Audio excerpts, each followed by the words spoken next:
if it was information that was would be likely to cause immediate danger to someone. I mean, there was some concern, for example, about women or children who are in violence shelters, that sort of thing. And the third protection that was in the bill was that if a government officer was asked to disclose information, and they really were uneasy about this, but it wasn't deemed confidential under existing law, it didn't show up in this list of additional protections, they could still go get an injunction that would prohibit its release if they could show that it was not in the public interest and it was likely to cause irreparable harm. So this notion that somehow we were going to open up government and that was going to cause chaos with your personal information was nothing but a smokescreen to try to avoid disclosing information. I know that citizens really do care about this because everywhere I go, once I became sort of affiliated with this issue or associated in people's minds with this issue, everywhere I go, people come up to me and thank me and tell me that they think it's a great idea, they really appreciate it. I've had cards, emails, phone calls from people all across the state. Some of whom say it really is a problem. They've had personal experience. Maybe they tried to get information from the Department of Tourism about certain dollars or contracts spent, and they were denied it.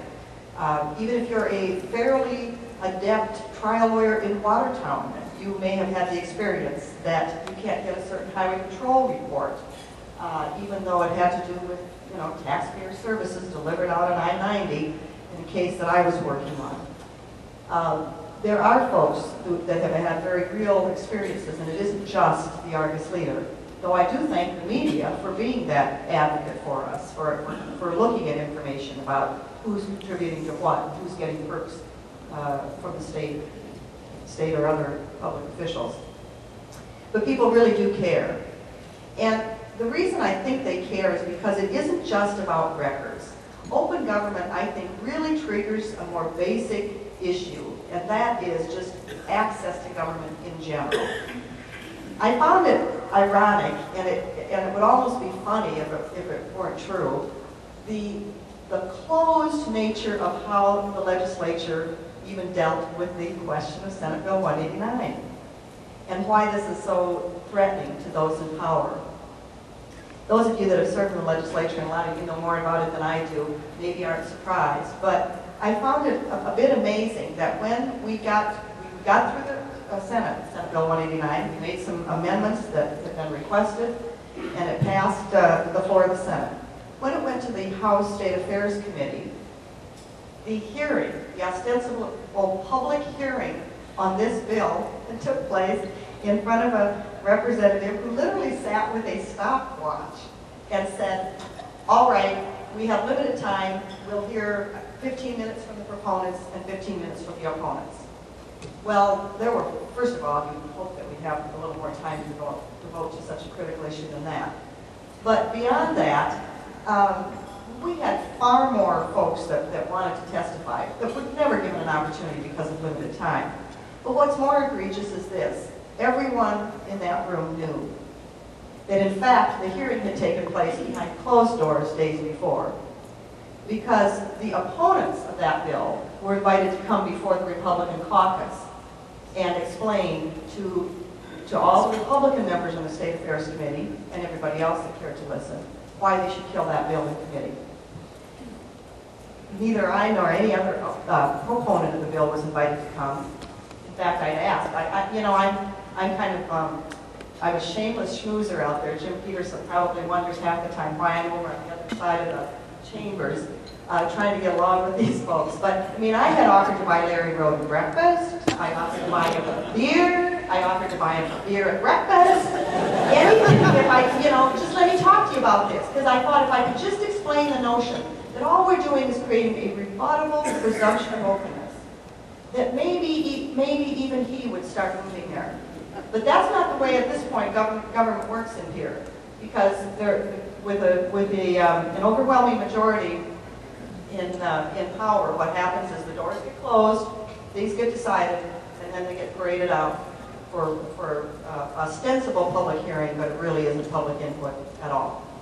So that's part of why I'm so glad to see a lot of additional candidates this fall. We've got such a great roster, and we're really optimistic that we're going to take the Senate, and I hope that all of you will really get involved in your local Senate races to help us make that a reality. Things are going to change. It is easy. Yeah, it is easy when we think about foreign governments to think about how important it is to challenge those in power. You know, if guys in military uniforms are taking over the government in Pakistan or in Iraq or wherever, it's real easy then for us to see that, you know, we have to fight for democracy. But when nobody's in uniform marching down the halls in our state houses, we tend to get complacent. But complacency and democracy really don't favor each other.